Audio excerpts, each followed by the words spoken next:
su peripecia. Pero después él escribió también en poesía un autorretrato, que es muy largo y que también es biográfico, pero que le voy a leer fragmentariamente la parte más elocuente. ¿Cómo se define Castellani? Un autorretrato. Religioso y estudiante, religioso por delante, doctor en filosofía sin criolla picardía, más que la precisa al gasto, refinado y chaqueño como un basto. Aprendiz atrasado, 3 veces aplazado de política curca. Paz de gringo acriollado con intelecto de criollo gringao, que aprendió el alemán en 5 meses y sabiendo nació santafesino. El alemán ya lo olvidé 3 veces, pero el otro ni ebrio ni con vino. Y sigue, bueno, es todo para leer. Más de una cicatriz me adorna el cuero, mas Dios nos pide que venzamos, pero solo nos pide Dios no ser vencidos. Este es un pensamiento bien castellaniano que repite permanentemente. Dios no nos pide que venzamos, pero nos pide que no seamos vencidos. Es un juego sutil de diferencia, pero en la diferencia está la misión del católico. Hasta aquí entonces, les repito, en grandes rasgos y en rasgos imperfectos, la vida de Castellani. Pero de la gran cantidad de tareas que él desarrolló, a mí me ha parecido que podía resultar interesante tocar un aspecto que es Castellani poeta. Es un aspecto discutido, es un aspecto polémico, porque algunos sostienen que Castellani no fue poeta, que no fue un buen poeta, y otros en cambio sostienen que Castellani fue ante todo poeta. Vamos a ver si podemos resolver un poquito este tema.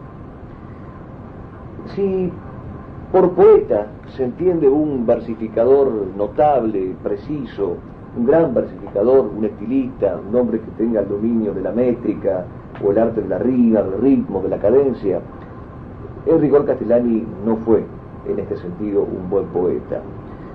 Y no solamente no lo fue, sino que él mismo se ocupó de decirnos con sencillez que no era un poeta en tal sentido. Lo dijo en serio muchas veces y lo dijo en broma otras. Lo dijo a veces a regañadientes, como diciendo no me queda más alternativa que aceptarlo. Y a veces lo dijo formalmente, reconociendo que tenía esta carencia. Cuando escribió el poema Jauja, que es uno de los poemas más logrados que tiene Castellani, según algunos críticos el mejor poema que él tiene, vamos a volver después sobre el poema Jauja, él lo llama el mejor de los míos, y abajo pone, esto quizá no es mucho decir. Y en su libro sobre Horacio Caillebois, él cuenta cómo se inició en la poesía. Y es muy interesante escuchar este relato. Castellani, en el Colegio de la Inmaculada, tenía un sacerdote que era profesor de lengua, que era el padre Marsal. El padre Marsal tenía un método para que todos salieran poetas,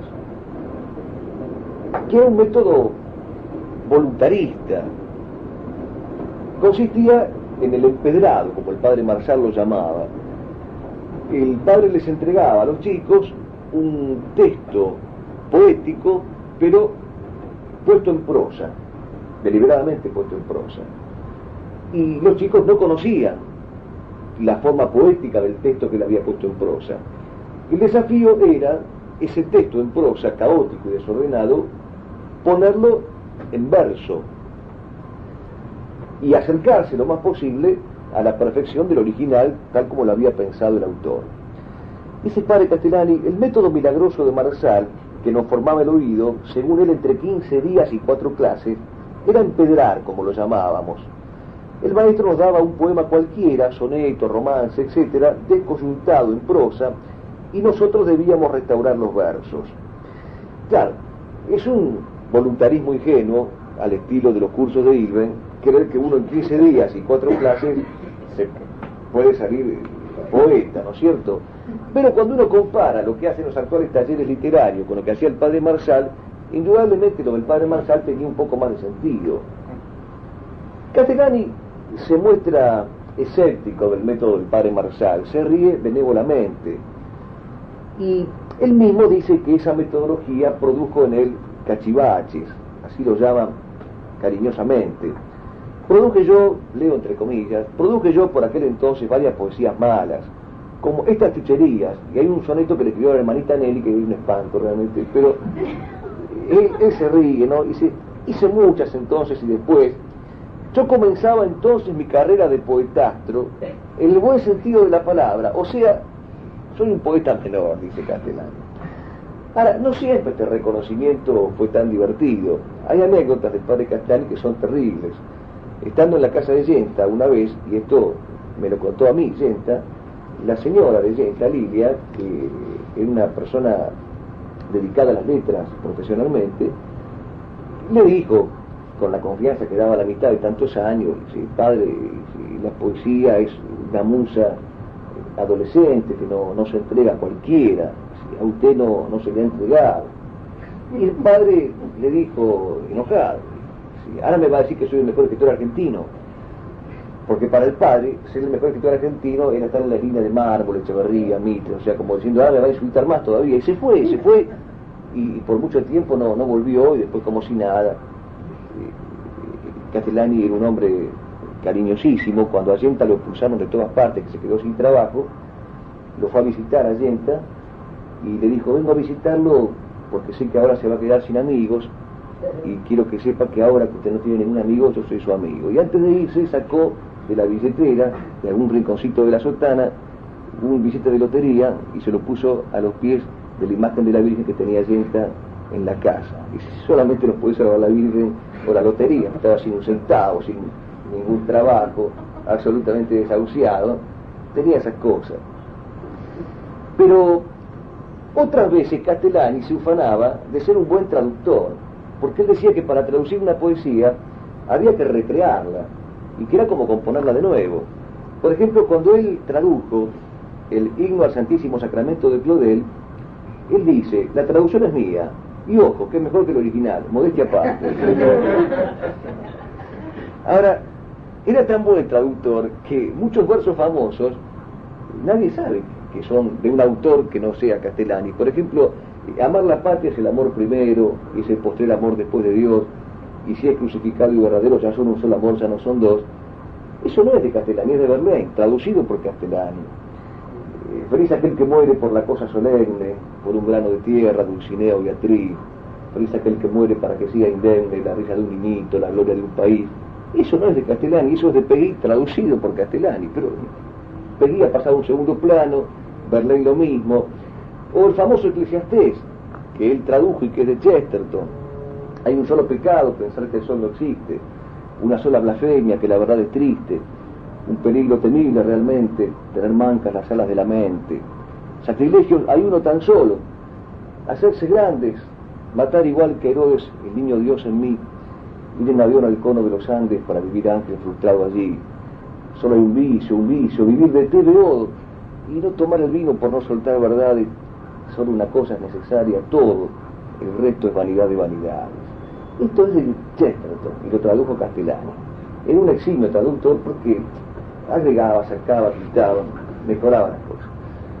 Pero lo cierto es que el padre Marsal, voluntarista o no voluntarista, en 15 días o en un par de semanas, le dio a Castellani una enorme facilidad para componer versos que él utilizaba principalmente como elemento desencadenante de la gracia y del chiste.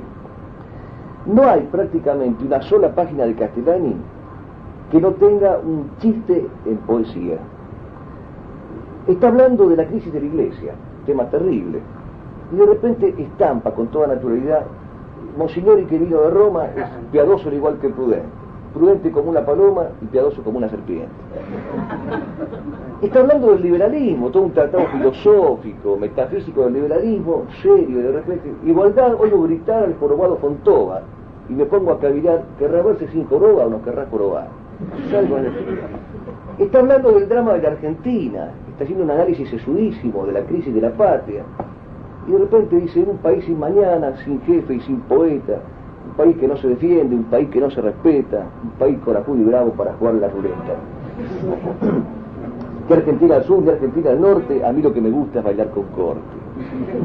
Está hablando de la falsificación de la historia argentina, está hablando del problema que hemos tenido nosotros con una historia torcida y del valor del revisionismo histórico. Y también irrumpe el Castellani, poeta chusco, y dice: salve el país del plata y de la plata, Balíloco, Bastardo, Botarate, donde la carne y la gloria son baratas, Mitre es un héroe, Mármol es un bate. Un país que reconoce estas cosas. Está hablando de San Jerónimo, es una geografía, es un canto de la base de San Jerónimo, y de pronto dice: un arcángel lo azotó, fue porque a César leía. Madre de Dios, ¿qué sería si leyera Gerchunov? Autor de judío. Y la revista Jauja publicaba epigramas y hacía concursos de epigramas. Y un día apareció este, ¿no? Que este es hermoso.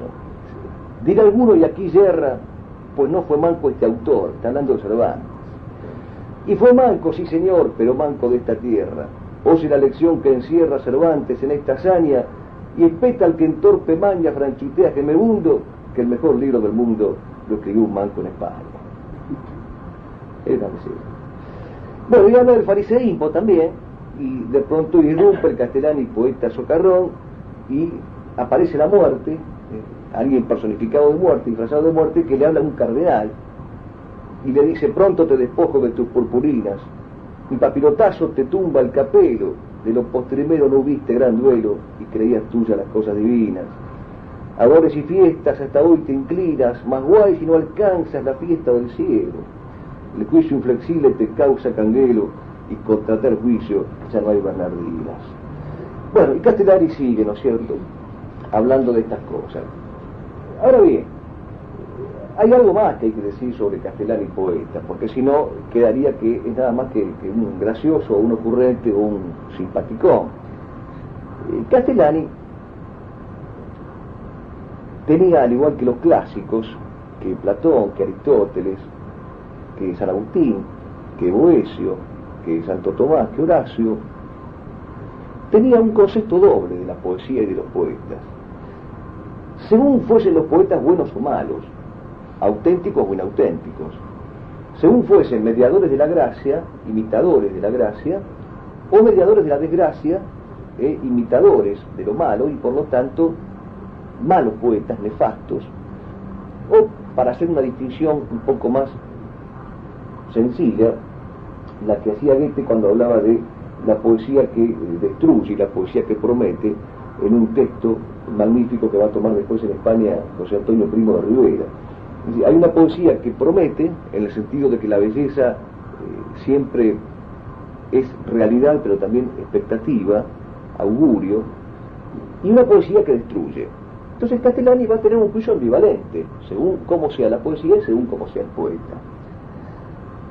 Por ejemplo, dice, siguiendo a Kierkegaard, que fue otro de sus grandes admirados, él descubre a Kierkegaard un día, aprende el danés para poder leerlo en su idioma original, siente una enorme afinidad hacia él, insiste en que Kierkegaard murió católico, se pelea con el cardenal Newman post mortem en defensa de Kierkegaard, se mata espadas contra todo el mundo en defensa de Kierkegaard, y escribe un libro extraordinario que se llama De Kierkegaard a Santo Tomás de Aquino.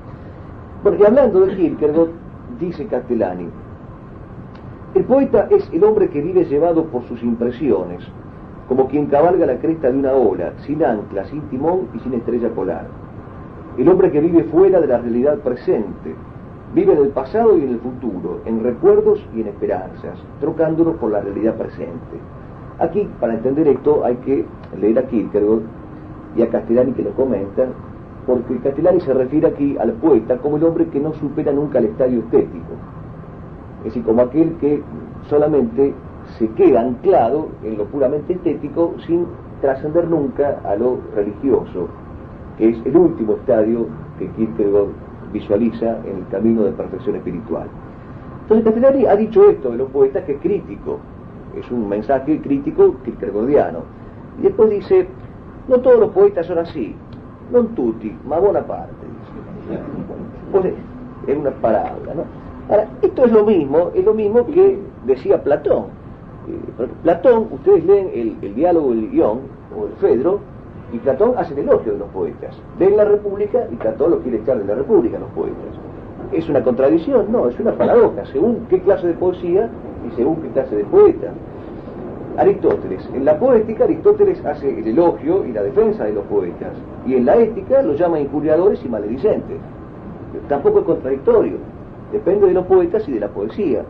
San Agustín, en Contra Académicos, habla pestes de los poetas, con las mismas razones que utilizaban Platón y Aristóteles, pero Agustín era un gran poeta. Boecio lo mismo, habla de las infructuosas espinas de los afectos que producen los poetas, en alusión a los malos poetas. Y Castellani dice lo mismo, ¿no? Castellani dice, el poeta por el hecho de serlo tiene una sensibilidad exquisita, fácil, irritable. Sin esa irritablez becerril no escribieran los poetas lo que escribieran. Sin esa sensitividad no sintieran lo que sintieron. En una palabra, Castellani nos viene a decir que la poesía, para ser buena, tiene que estar subordinada a la teología.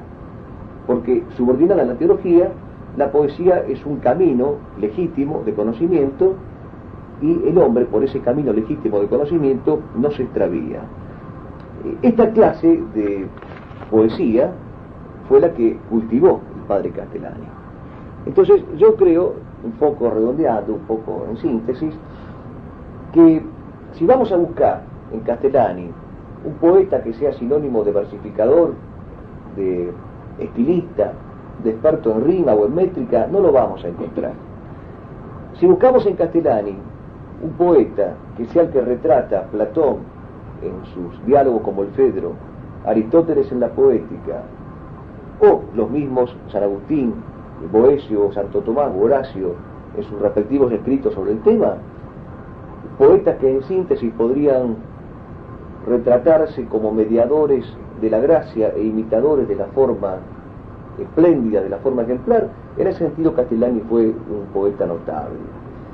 Y yo aquí les traje algunos ejemplos como para que ustedes tengan la curiosidad de ir a los textos y hacer lo mejor que pueden hacer después de esta charla, que es ir a leer a Castellani.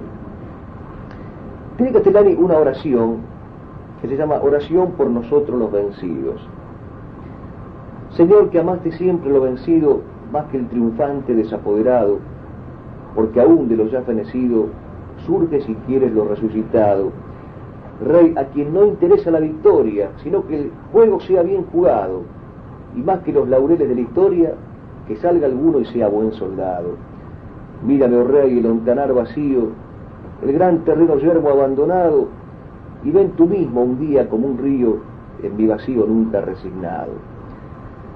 Cuando ya Castellani era un ermitaño urbano, que vivía en la calle Caseros, y que a veces decía en broma, yo soy de la línea Mayo Caseros, decía él. Nací en Mayo y vivo en la calle Caseros, pero no había nacido en Mayo, lo decía a propósito, para probar. Pero cuando era un ermitaño urbano, escribió estos dos versos, cuyos fragmentos les leo. Lo que me gustaría, dice Castellani, merecer quieta tumba que dijera, de esta vida probó el mayor jorobo, robó la vida eterna a puro robo, nunca triunfó, nunca mudó bandera.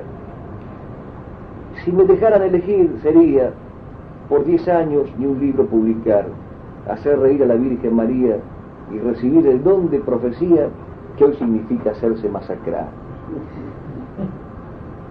Y Castellani, en otro sentido, también es poeta, y quiero comentárselos.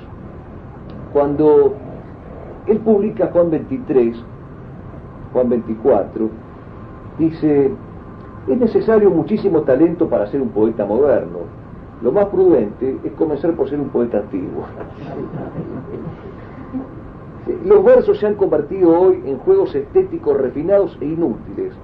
La poesía moderna ha tomado por santo patrono a Rimbaud, lo cual concuerda, porque es más chiflada que él. Pero después que critica a los falsos poetas, hace el elogio de los buenos poetas. Dice, Castellani tiene un libro que se llama Las 100 mejores poesías líricas, que es una antología que escribió junto con Fermín Chávez. Y dice aquí, hay de aquel que no acierta a salir de la esfera encantada de la estética del reino de las apariencias, como algunos de nuestros poetas suicidas. Los poetas de hoy parecen esquizofrénicos, y algunos puede ser que lo sean, fruto de ese enorme e inevitable esfuerzo para labrar una poesía con la nada, alimentándose de sí misma en una patética autofagia.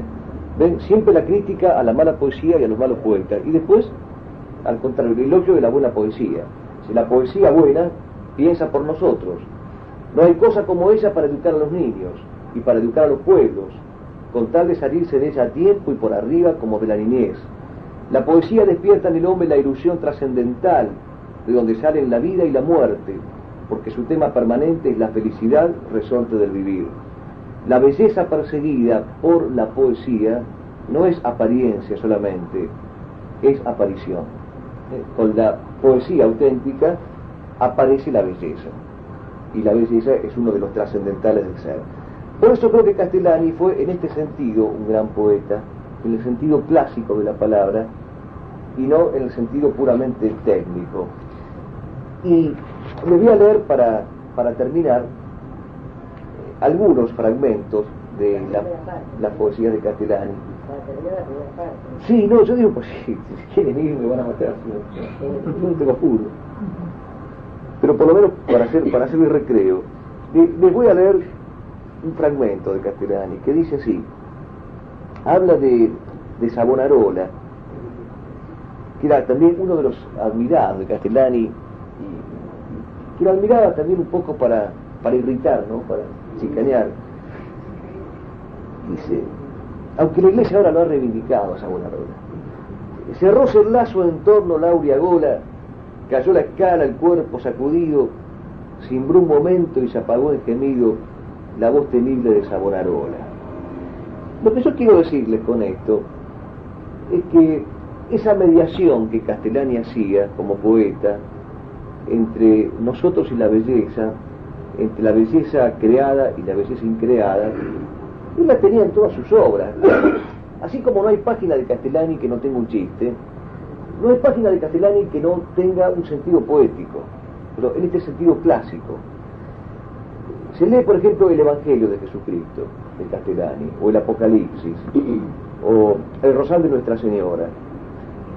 O, por ejemplo, leen el prólogo que le hace a la historia falsificada de Ernesto Palacio, o el prólogo que le hizo a la historia de los constituyentes argentinos, no los representantes de José María Rosa, el epílogo que Castellani hace de la revolución que anunciamos, Sánchez Orondo, que había sido su alumno, su discípulo, las parábolas cimarronas, las historias del Norte Bravo, los cuentos de Ducadelia, Su Majestad Dulcinea.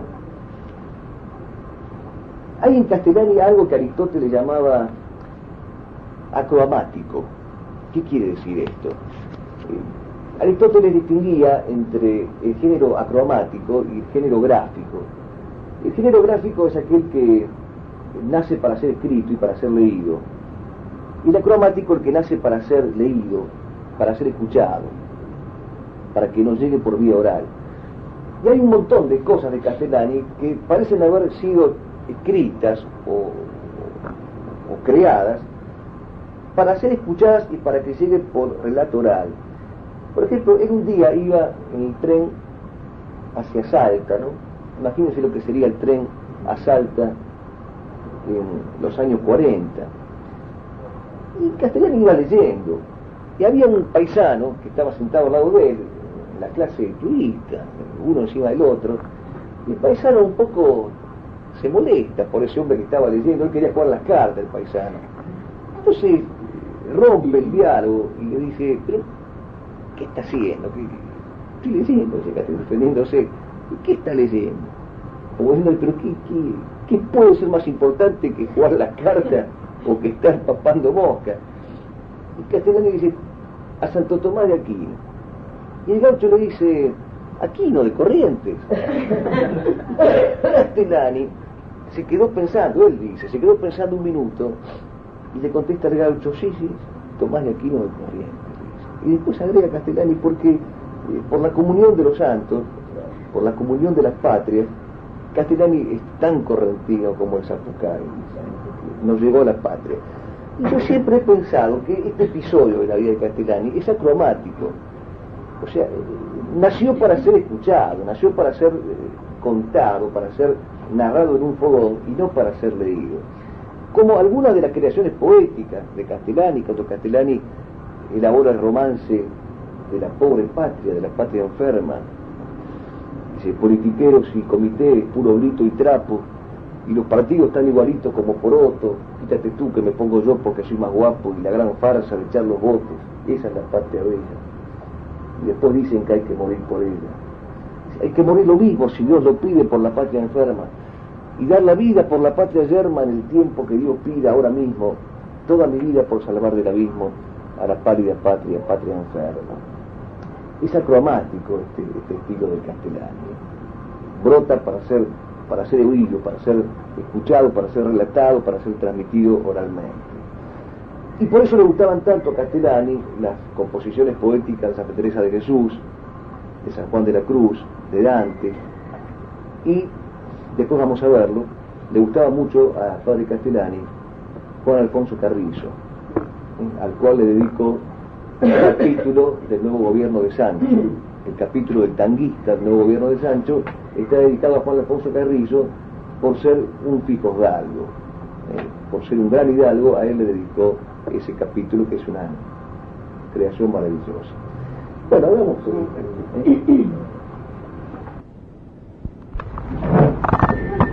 simplemente en un ratito quisiera redondear algunos conceptos que pudieron haber quedado precisamente descritos.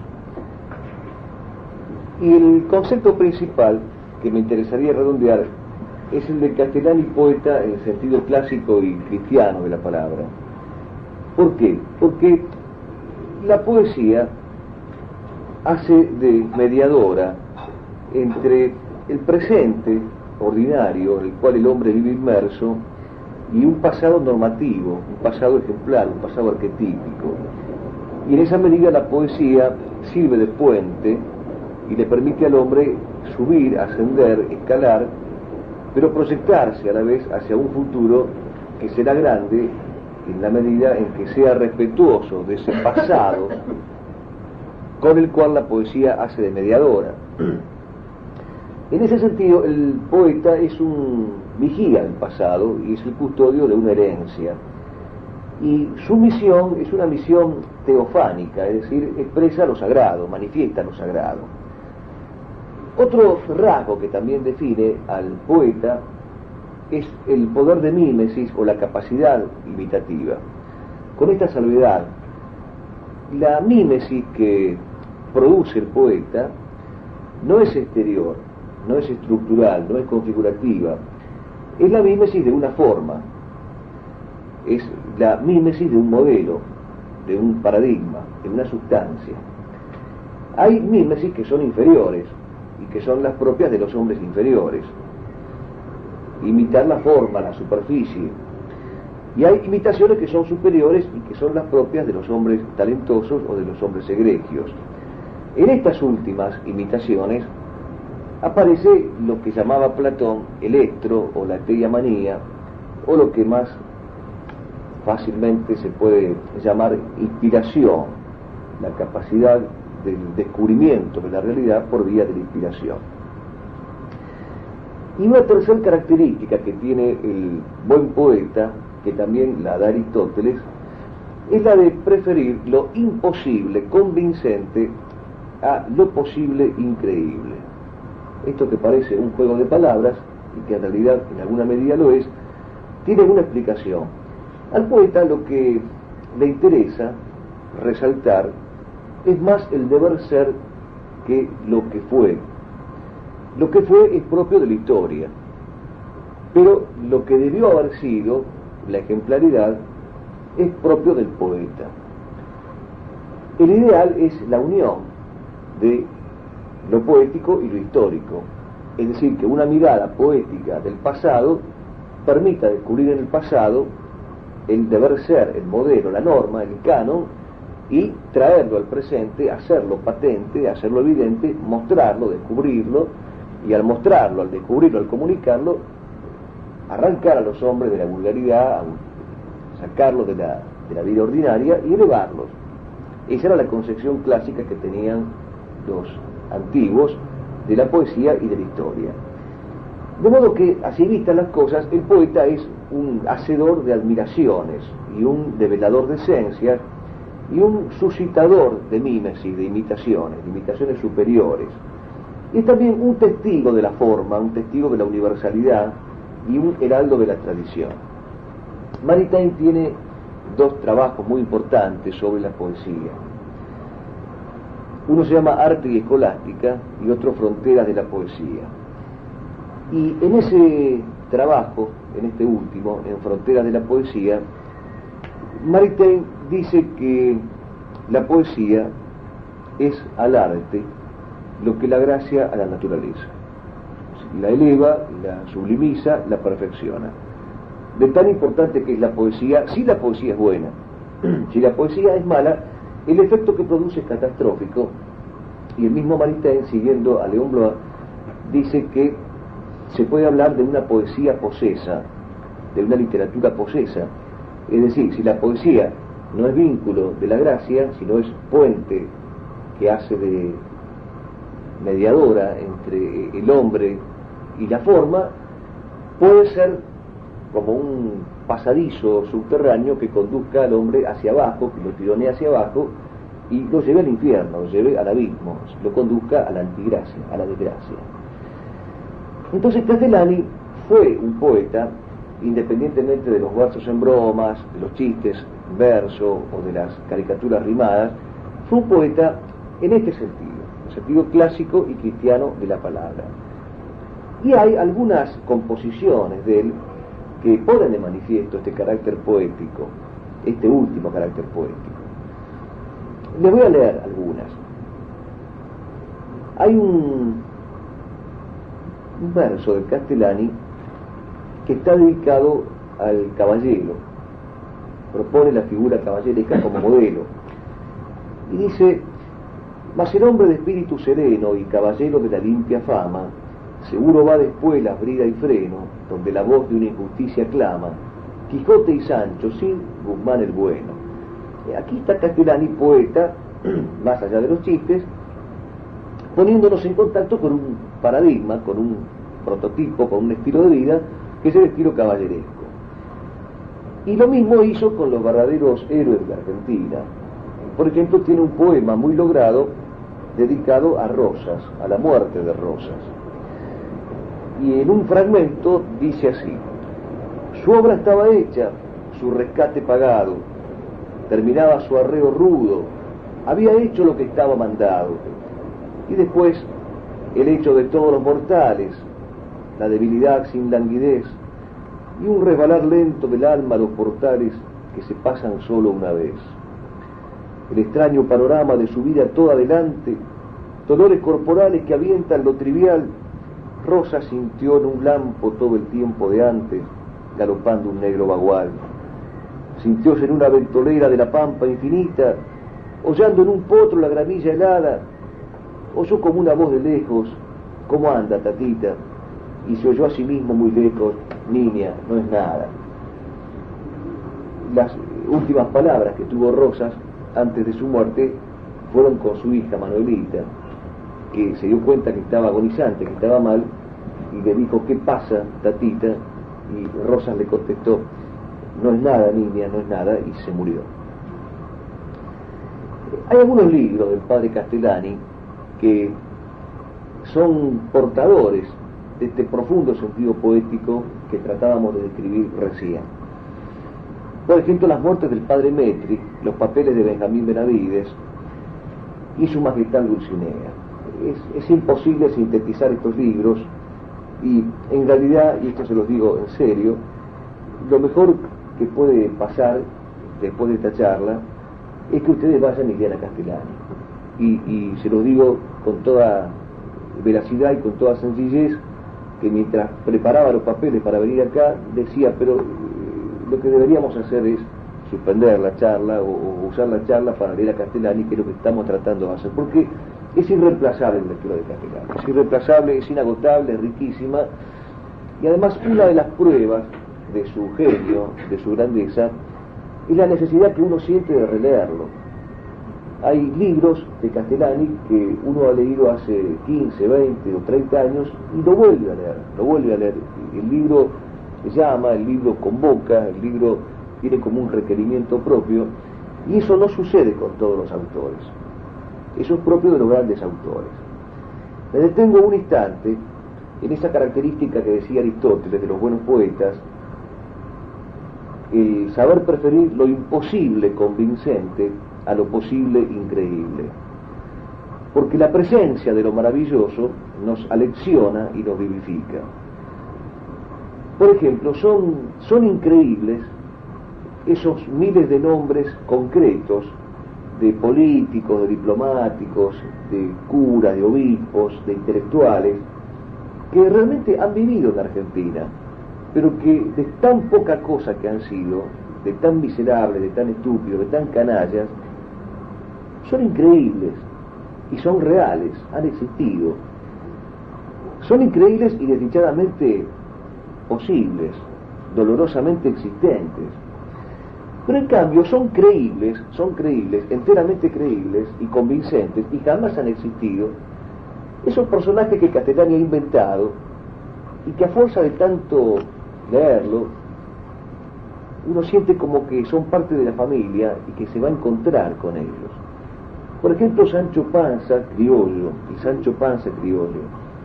Uno cree que en cualquier momento se puede encontrar con Sancho Panza criollo, o que en cualquier momento se puede encontrar con el cura loco que aparece en su majestad Dulcinea y que no es otro que el mismo Castellani, o con Edmundo Florio, o como señor Panchamplas, es decir, la contrafigura, el obispo sinvergüenza, el obispo que no cumple con su tarea sacerdotal. Es decir, Castellani ha sabido crear personajes que son convincentes, que son creíbles y que son maravillosos, en el sentido de que no tienen existencia histórica, no tienen existencia documentada. Y otra enseñanza importante del padre Castellani, que también es aristotélica, es que la poesía es más filosófica que la historia, precisamente porque se ocupa o se centra en el deber ser antes que en el mero pasado fáctico, en el mero hecho crudo. Maritain dice, y estamos llegando un poco al núcleo de lo que queremos decir, que el buen poeta es el que consulta a Dios cuando mira las cosas. Esta es la gran definición que da Maritain del buen poeta, el que consulta a Dios cuando mira las cosas. Y Castellani hacía esto. Castellani consultaba a Dios para ocuparse de la filosofía. Uno lee la crítica de Kant o los comentarios a la Suma Teológica y son indudablemente los escritos de un hombre que consultó a Dios. Consultaba a Dios cuando se ocupaba de la exégesis. Si se lee Cristo vuelve o no vuelve, o los papeles de Benjamín Benavides, o el Apocalipsis, hay algo más que un conocimiento intelectual. Hay como un conocimiento por connaturalidad, que diría Santo Tomás. Es un conocimiento propio de aquel que consultó a Dios antes de escribir. Y consultaba a Dios para escribir sobre educación, sobre literatura, sobre política, y aún sobre temas de todos los días, durante tantísimos años que se dedicó al periodismo. Tiene un libro Castellani que se llama El Ruiseñor Fusilado. Y en ese libro tiene un capítulo en el que habla de lo que debería ser la historia. La historia debería ser no algo detallista, atiborrado de datos, extensa por acumulación de nimiedades, dice Castellani. No, eso no. Pero sí, en cambio, la que tomase la forma esquemática y mística de leyendas, canciones, poemas, así entendida, ella se escribe con una intuición empática y un compenetramiento anímico con el pasado y con el protagonista que se pretende historiar. Por eso, dice Castellani, la buena historia es difícil y rara, y abunda la historia falluta, fraudulenta o frívola. Los datos no componen la historia, solo la intuición la adivina. intuición histórica, no muy dispar de la del poeta, que no tiene nada que ver con la escrutación pormenorizada y prolija del naturalista o del paleontólogo. Y bien, hasta aquí hemos llegado nosotros. Queda tal vez una o dos preguntas más por hacer, muy sencillas. ¿Qué poetas le gustaban al padre Castellani?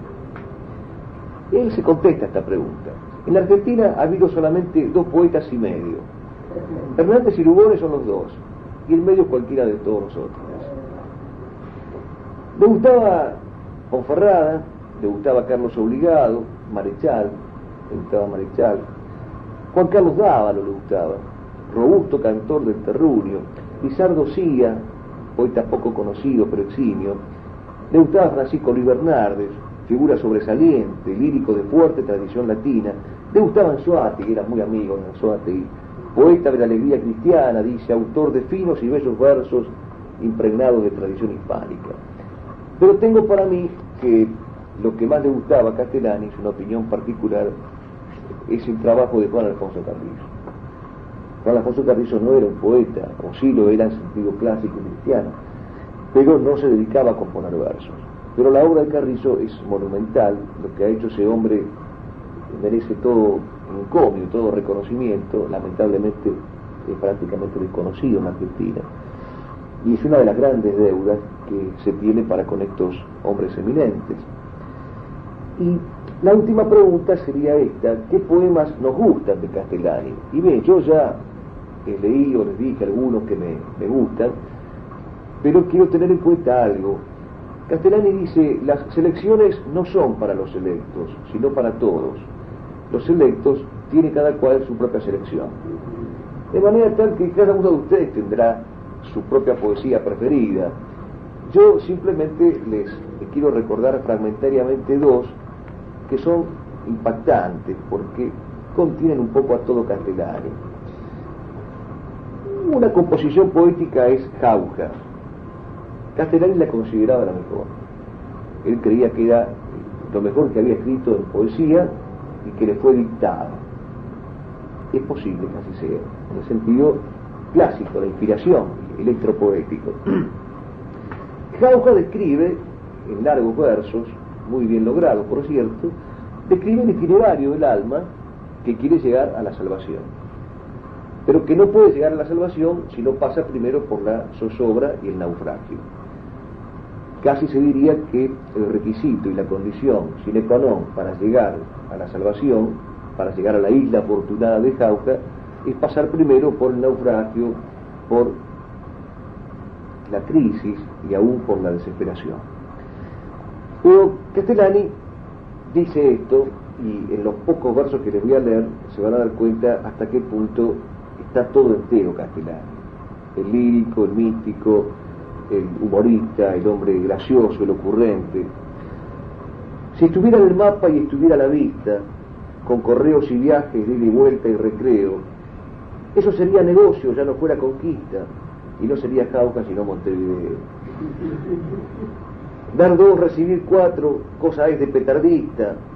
Jauja no es una playa, Hawái o Miramar, no la hizo un matemático sino el gran novelista, ni es hecha sino para marineros del mar.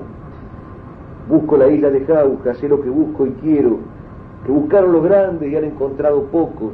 El naufragio seguro es la ley del crucero, pues los que quieren verla sin naufragar son locos. Quieren llegar a ella sano y limpio el esquife, seca la ropa y todos los bagajes en paz, cuando solo se arriba lanzando al arrecife el bote y atacando desnudo a nado el caz. Busco la isla de Jauja de mis puertos orzando, y echando a un solo dado mi vida y mi fortuna.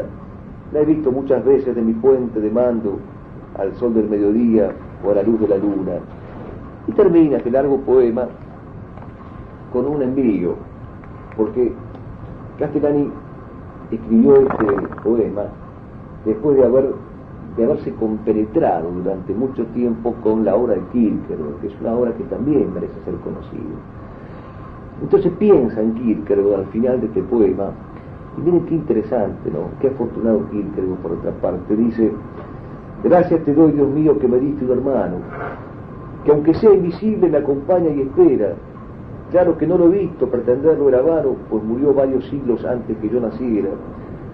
Mas dejó su libro que diccionario en mano, de la lengua danesa voy traduciendo yo, y se ve por la pinta del fraseo vaquiano que él llegó, que él llegó. Y el otro poema que le gustaba mucho al padre Carlos Lucoya, que le gustaba también mucho al cardenal Quarracino, es una payada a la Virgen de Luján, que se hizo bastante popular, bastante famosa, porque le pusieron música, el padre Col la ha grabado, la ha cantado, la cantó incluso en Argentina, en Mendoza, en el último festival, creo que fue este año, y es larguísima, pero les leo nada más que la parte final. Él le habla a la Virgen de Luján: Reina del Plata, señora del pobre criollo olvidado, techo que nos ha quedado contra esta lluvia invasora, estrellita para la hora de la tormenta feroz, mira que se vuelve a vos mi alma que no desconfía, porque si sos madre mía, sos tan